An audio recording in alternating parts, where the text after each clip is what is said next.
കർത്താവിൻ്റെ അതിപരിശുദ്ധമായ തിരുനാമം ഇന്നുമെന്നും എന്നേക്കും വാഴ്ത്തപ്പെടുമാറാകട്ടെ.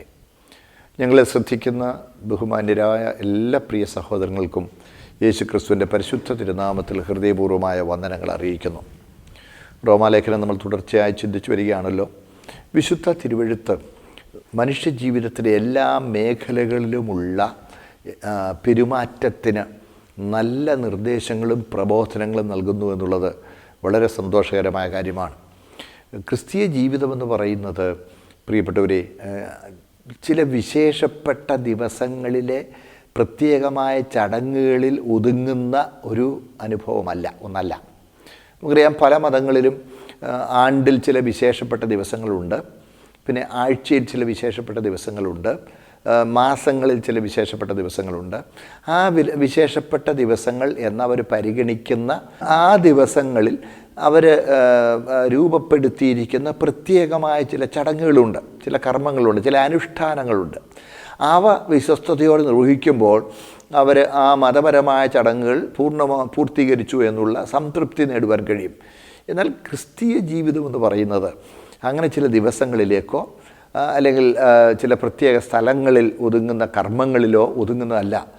മുഴു ജീവിതവും ദൈവനാമത്തിൻ്റെ മഹത്വത്തിനായി ഒരു യാഗമെന്ന പോലെ സമർപ്പിച്ച് ജീവിക്കുന്ന ജീവിതമാണ് യഥാർത്ഥ ഒരു ദൈവപൈതലിൻ്റെ ജീവിതം. അതാണ് ബൈബിൾ നമ്മളെ പഠിപ്പിക്കുന്നത്.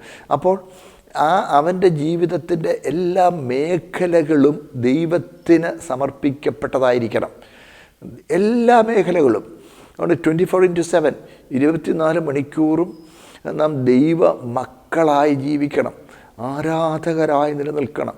ആണ്ടിൻ്റെ 365 ദിവസവും നമുക്ക് ദൈവ മക്കളായി ജീവിക്കുവാൻ നിയമിക്കപ്പെട്ടിരിക്കുന്ന ദിവസങ്ങളാണ്. ഏതെങ്കിലും പ്രത്യേക ദിവസങ്ങളോ കാലങ്ങളോ അല്ല. ഞാൻ നിങ്ങളോട് ആവർത്തിച്ച് പറയുന്ന വാക്കുകൾ നിങ്ങൾ മറക്കരുത്. പ്രിയപ്പെട്ടവരെ, കാലാതീതനായ ദൈവത്തിന് ചില ദിവസങ്ങൾ, ചില സമയങ്ങൾ വിശേഷപ്പെട്ടതല്ല. സർവ്വവ്യാപിയായ ദൈവത്തിന് ഏതെങ്കിലും ഒരു പ്രത്യേക സ്ഥലവും വിശേഷപ്പെട്ട സ്ഥലമായിരിക്കുന്നില്ല. എവിടെയായിരുന്നാലും നാം ദൈവമക്കളായി ജീവിക്കണമെന്ന് ദൈവം നമ്മെക്കുറിച്ച് ആഗ്രഹിക്കുന്നു.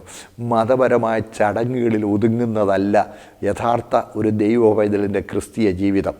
അതിന് തടസ്സം വരുത്തുവാനായി നിയമങ്ങൾ സാധാരണഗതിയിൽ നിയമങ്ങൾക്ക് കഴിയുകയില്ല എന്ന് പറയാം. കാരണം നമ്മൾ ഒരുമിച്ച് ഒരു സ്ഥലത്ത് കൂടുമ്പോഴല്ലേ ഈ കൊറോണയുടെ പ്രോട്ടോക്കോൾ അനുസരിച്ചുള്ള നിയന്ത്രണങ്ങൾ പോലും നമ്മളെ ബാധിക്കുന്നത്. അതുകൊണ്ടാണ് ചെറിയ ചെറിയ കൂട്ടങ്ങൾ 20 പേര് കൂടണം.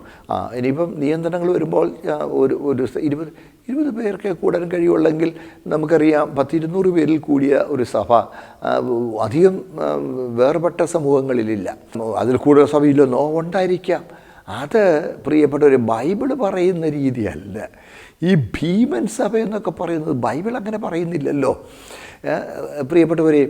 കാരണം ഒരു ഇടയന് വ്യക്തിപരമായ ശ്രദ്ധ കൊടുത്ത് വേണ്ടതുപോലെ കരുതി ഓരോരുത്തരെയും ശ്രദ്ധിച്ച്, മാത്രമല്ല അംഗങ്ങൾക്ക് പരസ്പരം കൂട്ടായ്മയുടെ അനുഭവം പ്രാപിച്ച് ആ ബന്ധം നിലനിർത്തിക്കൊണ്ട് പോകുന്ന സമൂഹമായിരിക്കും ഒരു ലോക്കൽ സഭയെന്ന് പറയുന്നത്.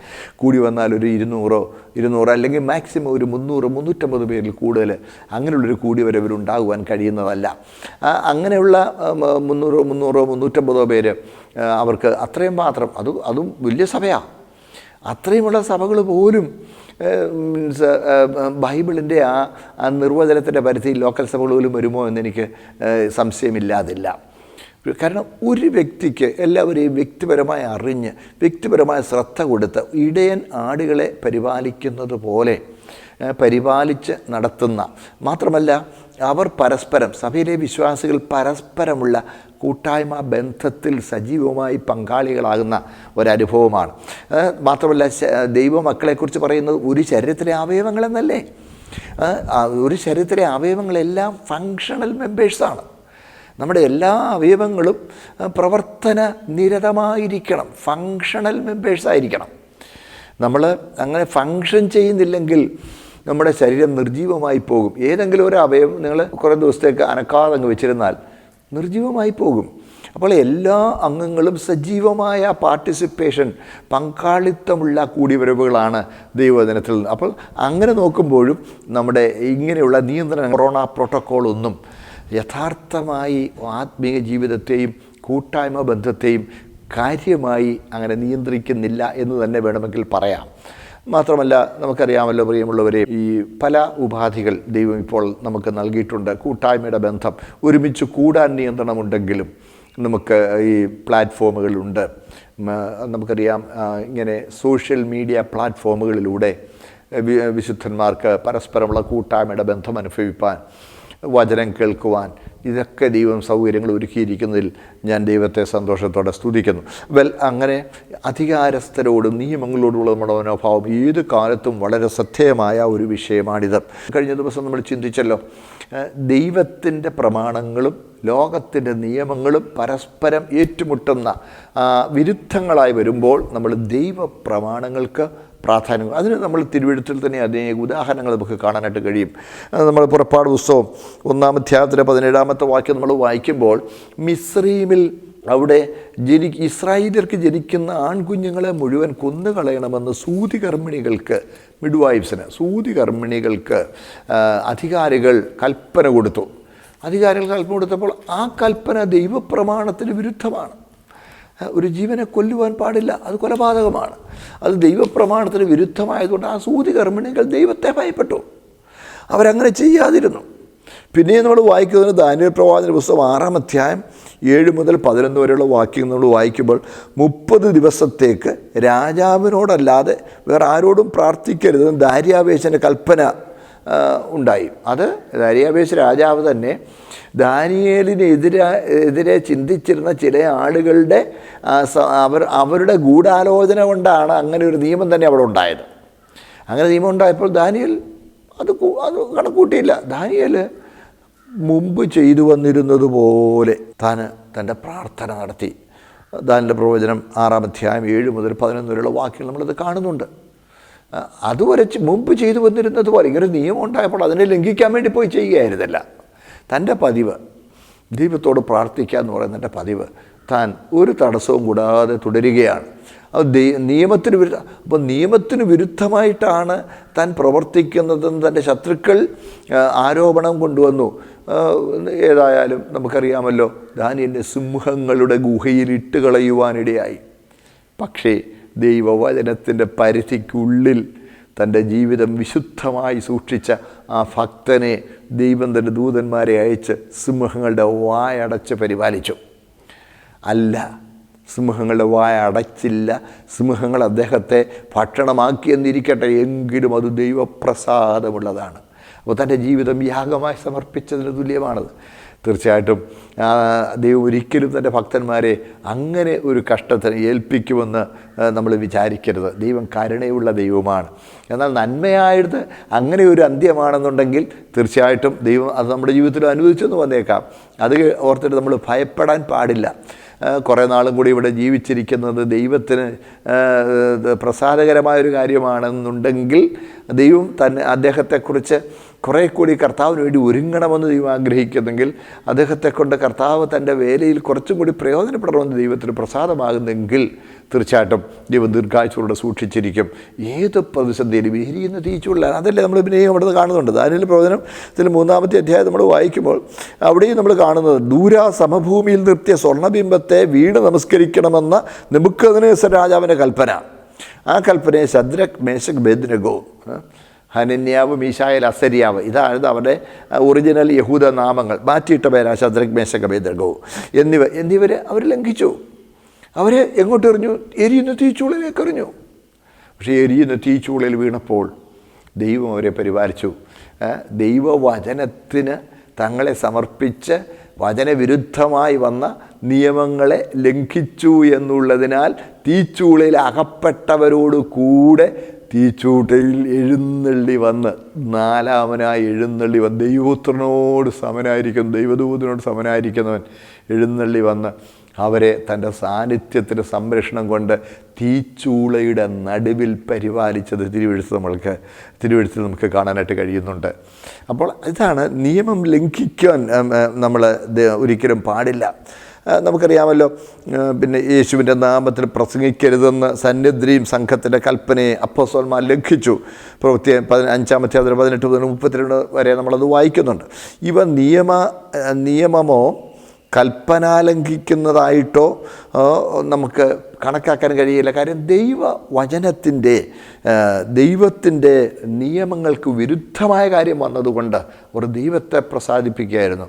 നിങ്ങൾ തന്നെ പറ, മനുഷ്യരെയാണോ ദൈവത്തെയാണോ അനുസരിക്കേണ്ടതെന്ന് നിങ്ങൾ തന്നെ പറ എന്ന് അധികാരികളോട് അപ്പസ്തോലന്മാർ നേരിട്ട് ചോദിച്ചത് നമുക്ക് കാണാനായിട്ട് കഴിയുന്നുണ്ട്. അതെ, സ്തോത്രം. ഇന്ന് നമുക്കറിയാം, എന്നാൽ പലപ്പോഴും ഈ വാക്യങ്ങളൊക്കെ ദുരുപയോഗിക്കുന്നുണ്ട്. പ്രത്യേകിച്ച് എൻ്റെ രണ്ടാമത്തെ വാക്യം, ആകയാൽ അധികാരത്തോട് മറുക്കുന്നവൻ ദൈവവ്യവസ്ഥയോട് മറുക്കുന്നവരോ ശിക്ഷാവിധി പ്രാപിക്കും. അത് കണ്ടില്ലേ? ഈ വാക്യം എടുത്ത് ഈ ദക്ഷിണാഫ്രിക്കയിൽ വർണ്ണവിവേചനവും മറ്റുമുണ്ടായിരുന്ന കാലത്ത്, ഈ അപ്പാർത്തൈഡ് അറിയാമല്ലോ, വർണ്ണവിവേചനം ഉണ്ടായിരുന്ന ആ കാലത്ത് ഈ വാക്യമെടുത്ത് അധികാരികൾ അവിടെ നിയമം അടിച്ചേൽപ്പിക്കാൻ ശ്രമിച്ചിട്ടുണ്ട്. വെള്ളക്കാരുടെ പള്ളികളിൽ ഈ വാക്യമെടുത്ത് അവർ പ്രസംഗിക്കുമായിരുന്നു. നിയമത്തിന് വിധേയരായിരിക്കണം, അങ്ങനെ ആയിരിക്കണം, ഇങ്ങനെ ആയിരിക്കണം. അവിടെ ധാരാളം നീഗ്രോകളായ ദൈവമക്കളും ഉണ്ടായിരുന്നു, ധാരാളം പേരുണ്ടായിരുന്നു. അങ്ങനെയുള്ളവരോടൊക്കെ അധികാരത്തോട് മറുക്കുന്നവൻ ദൈവവ്യവസ്ഥയോട് മറുക്കുകയാണ്, ശിക്ഷാവിധി പ്രാപിക്കും. എൻ്റെ പുണ്യസൗരങ്ങളെ, നിയമവിരുദ്ധമായി വചനവിരുദ്ധമായ ഒരു കാര്യത്തിനും വിധേയപ്പെടാൻ നെൽസൺ മണ്ടേല എന്ന ഒരു നല്ല ഒരു നേതാവിനെ ദൈവം എഴുന്നേൽപ്പിച്ചു. കഷ്ടങ്ങളിലൂടെ താൻ കടന്നു പോകേണ്ടി വന്നെങ്കിലും, ദീർഘനാളുകൾ ജയിൽവാസം അനുഭവിക്കേണ്ടി വന്നെങ്കിലും, ആ അന്യായമായ നിയമങ്ങൾ അവിടെ നിൽക്കുവാൻ, അവിടെ നിന്ന് നീക്കപ്പെടുവാനിടയായി വർണ്ണവിവേചനത്തിനെതിരെ പോരാടിയ ആ ഭക്തൻ. ഞാൻ പറഞ്ഞു വരുന്നത്, ദൈവ പ്രമാണത്തോട് വിരുദ്ധമായുള്ള ഒരു കാര്യം രാജ്യത്തുണ്ടാകുമ്പോൾ മാത്രമേ നമ്മളതിനെ എതിർക്കുവാൻ പാടുള്ളൂ. അല്ലെങ്കിൽ നിയമങ്ങൾക്ക് നമ്മൾ വിധേയപ്പെട്ടിരിക്കണം എന്നാണ് സ്തോത്രം ദൈവം ആഗ്രഹിക്കുന്നത്. നമുക്കറിയാമല്ലോ, സുവിശേഷത്തോട് പ്രതികരിക്കുവാൻ ജനങ്ങൾക്ക് അവസരമുണ്ടാകേണ്ടതിന് ദൈവം അനുകൂല സാഹചര്യങ്ങൾ ഇവിടെ ഉണ്ടാക്കുവാൻ നമ്മൾ ദൈവത്തോട് പ്രാർത്ഥിക്കണം. മാത്രമല്ല, സുവിശേഷം പ്രസംഗിക്കുക എന്നുള്ളതും ദൈവം നമ്മളെ ഏൽപ്പിച്ചിരിക്കുന്ന ചുമതലയാണ്.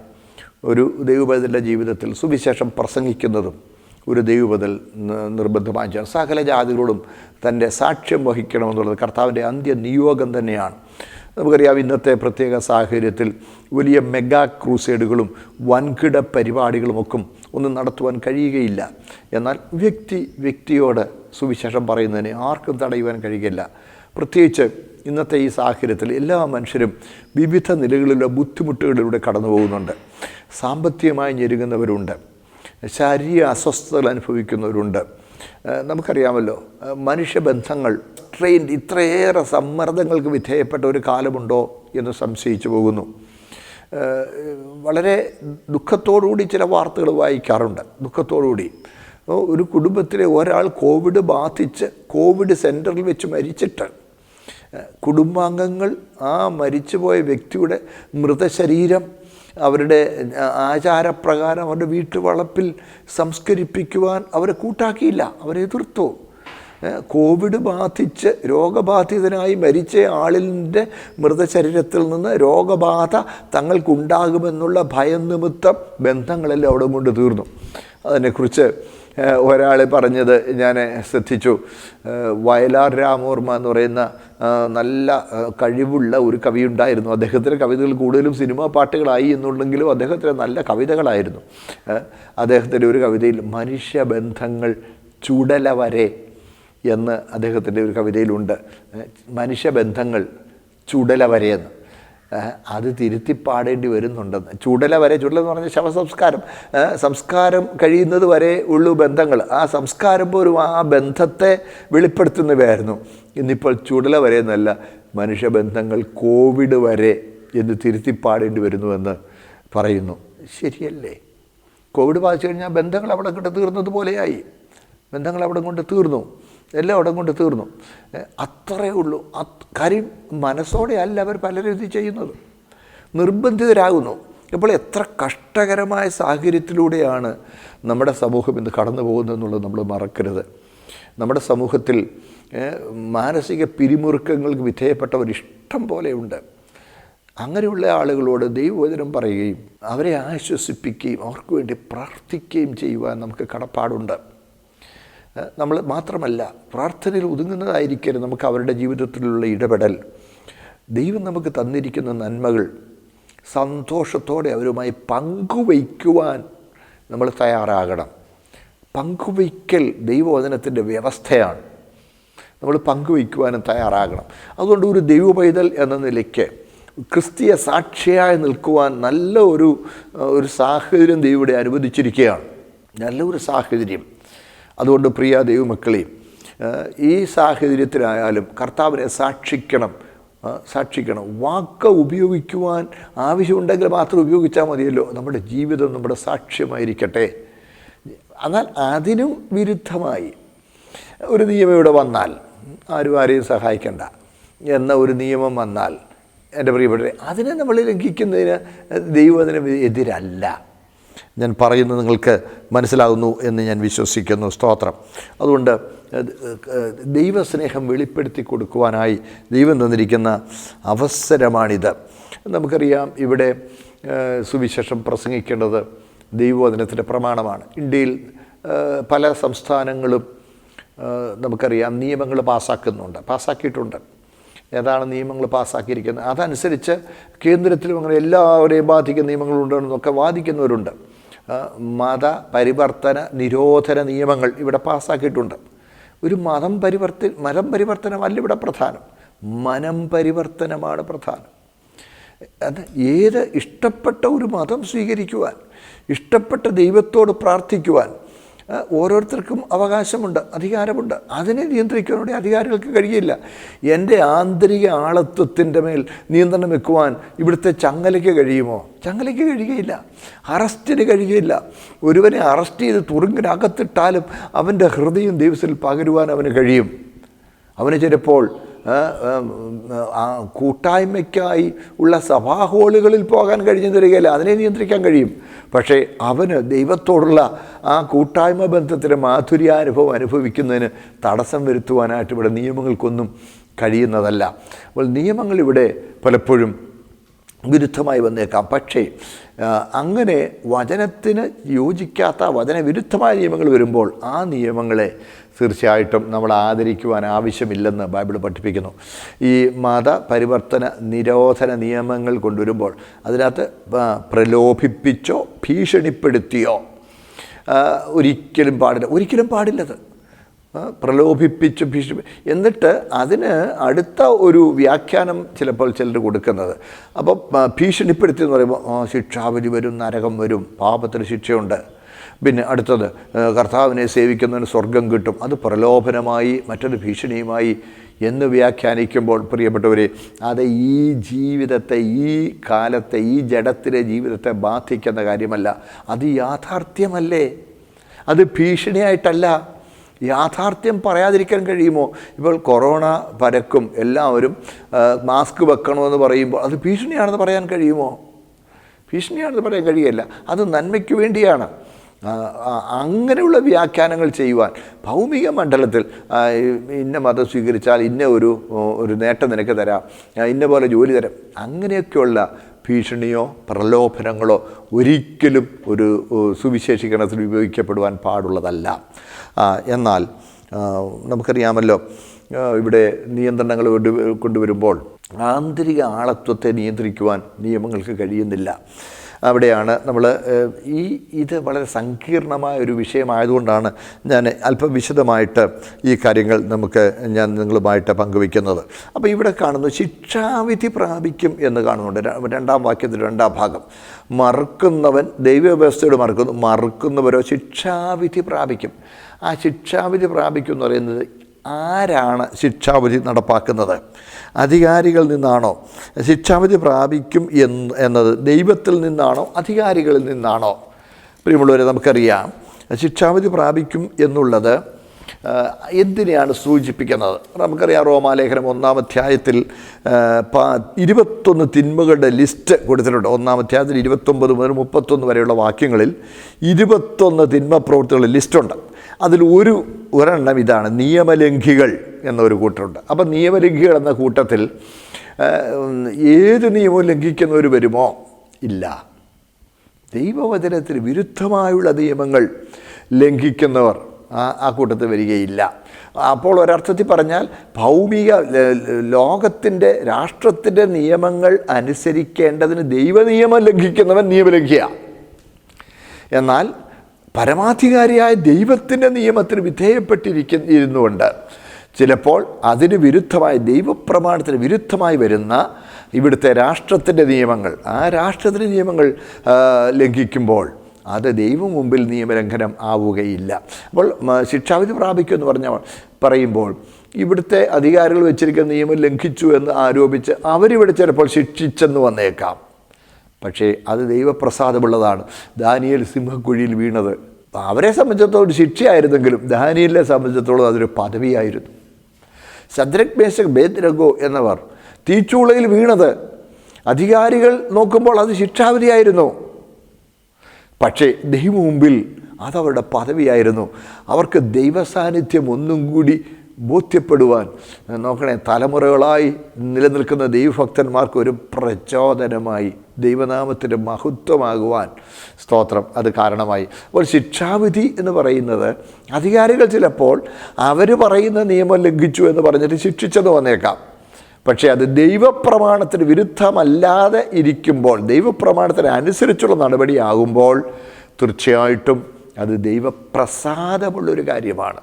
ദാനിയേലിലെ സിംഹക്കുഴിയിലെ വീഴ്ച, ശദ്രക്, മേശക്, അബേദ്നെഗോ എന്നിവരുടെ തീച്ചൂളയിലെ വീഴ്ച, അതുപോലെ നമ്മുടെ ജീവിതത്തിൽ ചിലപ്പോൾ ശിക്ഷാവിധി അനുഭവിപ്പാൻ, അല്ലെങ്കിൽ ഇവിടുത്തെ അധികാരികൾ ശിക്ഷ നമ്മുടെ മേൽ ചെലുത്തുവാനിടയായാൽ ഫൈൻ അടിക്കുക, തുറുങ്കിലടയ്ക്കുക, പീഡിപ്പിക്കുക, ഇങ്ങനെയൊക്കെയുള്ള അനുഭവങ്ങൾ. പക്ഷേ ഒരു കാര്യം മറക്കരുത്, നാം ആത്യന്തികമായും വിധേയപ്പെട്ടിരിക്കേണ്ടത് ദൈവത്തോടാണ്. സ്തോത്രം.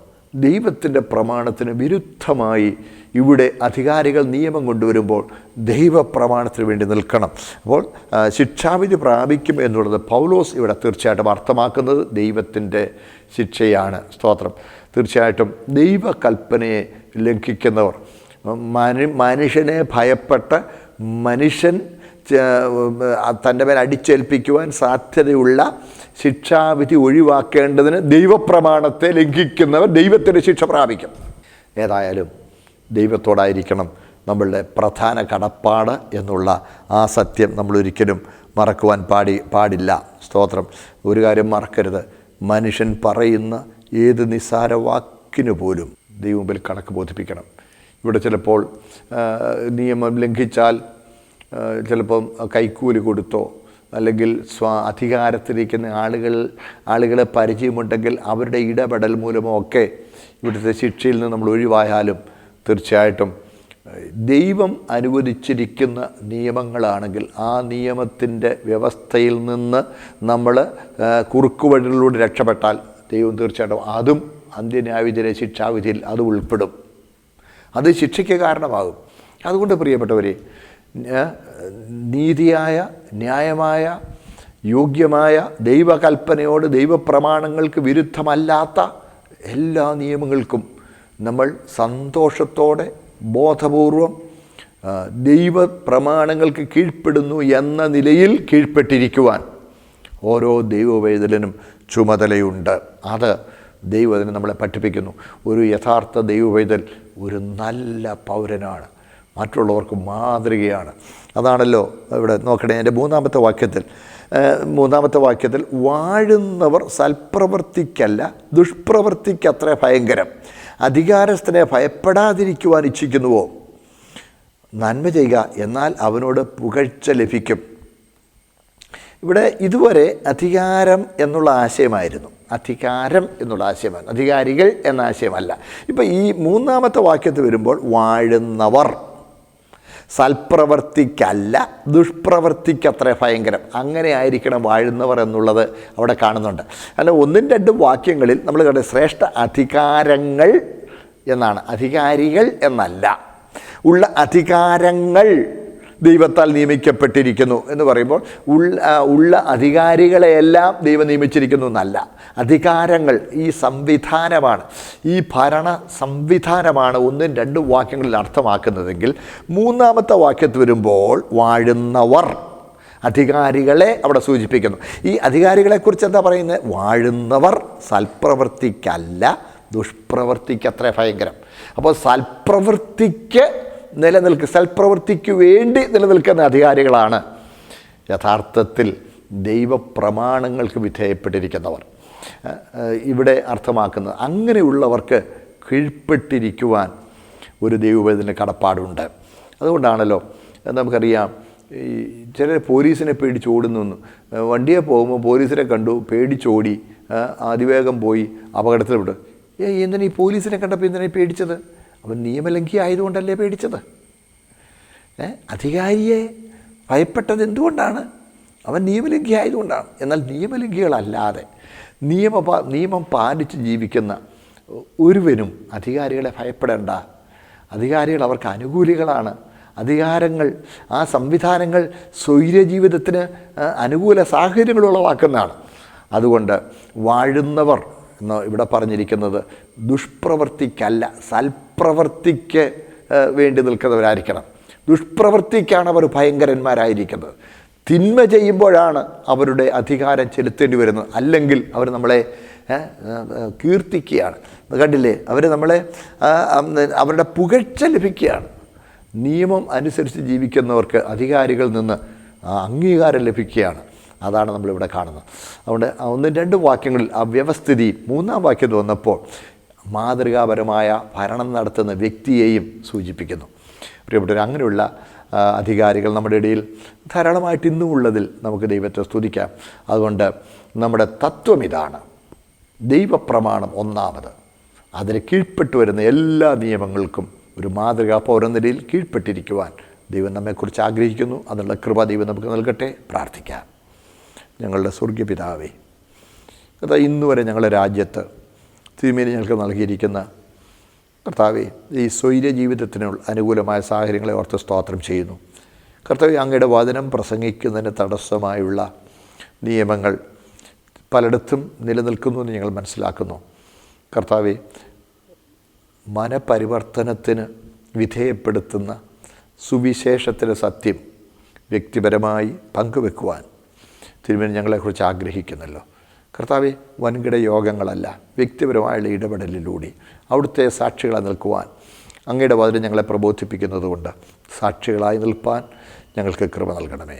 കർത്താവെ, മാതൃകാ പൗരന്മാരായി മറ്റുള്ളവരുടെ പുകഴ്ച ലഭിക്കത്തക്ക നിലയിൽ ഞങ്ങൾ ജീവിക്കുവാൻ ഞങ്ങൾക്ക് കൃപ നൽകണമേ എന്ന് ഞങ്ങൾ പ്രാർത്ഥിക്കുന്നു. കർത്താവെ, ഞങ്ങളെ സംബന്ധിച്ച് സമൂഹം ഞങ്ങളെ അംഗീകരിക്കുകയും ഞങ്ങളെ പുകഴ്ത്തുകയും ചെയ്യുന്ന ഒരു നിലയിൽ വിശുദ്ധ ജീവിതം നയിച്ച് അങ്ങേ പ്രസാദിപ്പിച്ച് ജീവിക്കുവാൻ ഞങ്ങൾക്ക് അധികം കൃപ നൽകിയാട്ടെ. കർത്താവെ, കേൾവിക്കാരായ പ്രിയമുള്ളവർ കഷ്ടമനുഭവിക്കുന്നവരുണ്ട്. തിരുമേനി അവരോട് കരുണ ചെയ്യണം. കർത്താവെ, ഈ രോഗബാധ ഞങ്ങളുടെ ദേശത്തു നീക്കം ചെയ്യപ്പെടുവാൻ തിരുമേനിക്ക് പ്രസാദമാകണമേ. കർത്താവിയുടെ അധികാരികൾ നിസ്സഹായരാണ്. അങ്ങ് മാത്രമാണ് പരമാധികാരി. അവിടുന്ന് ഇവിടെ ഇടപെടുകയും ഞങ്ങൾക്ക് കർത്താവെ സ്വൈര്യജീവിതം നയിക്കത്തക്കതുപോലെ സാഹചര്യങ്ങൾ അനുകൂലമാക്കി തരുവാൻ പ്രസാദിക്കുകയും കഷ്ടങ്ങളിരിക്കുന്നവരെ തിരുമേനി വിടുവിക്കുവാൻ പ്രസാദിക്കുകയും ചെയ്യണമേ. ഞങ്ങളാവോളം അവരുടെ കഷ്ടങ്ങളിൽ നിന്ന് അവർക്ക് ആശ്വാസമായി നിൽക്കുവാൻ ഞങ്ങൾക്കും കൃപ നൽകണം. മഹത്വം എടുക്കണം. യേശു ക്രിസ്തുവിൻ്റെ പരിശുദ്ധ നാമത്തിൽ തന്നെ പ്രിയ പിതാവേ, ആമേൻ.